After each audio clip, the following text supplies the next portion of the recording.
আসসালামু আলাইকুম রহমতুল্লাহ। বর্তমানে যারা আমেলাইদি ভিসা অর্থাৎ ফ্রি ভিসা কিংবা সৌদি আরবের যে সিটি ক্লিনারের ভিসাগুলো রয়েছে, বলদিয়া কাজের ভিসা, ৫-৬ লক্ষ টাকা খরচ করে আসতে চাচ্ছেন, আপনাদেরকে বলবো যদি টাকা থাকে তাহলে একটা অটো রিক্সা কিনে ১-১.৫ লক্ষ টাকা দেশে একটা অটো রিক্সা চালান। তারপরও সৌদি আরবে এই সমস্ত ভিসা দিয়ে আসবেন না।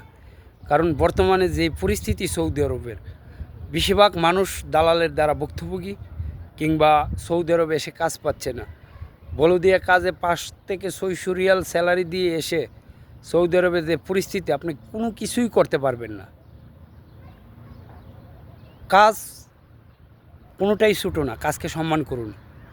আপনাকে কে কি বলল না বলল সেটার দিকে কখনো তাকাবেন না। আপনার পেটে যদি ভাত না থাকে, কেউ এসে আপনাকে এক মুঠো ভাত দিয়ে যাবে না।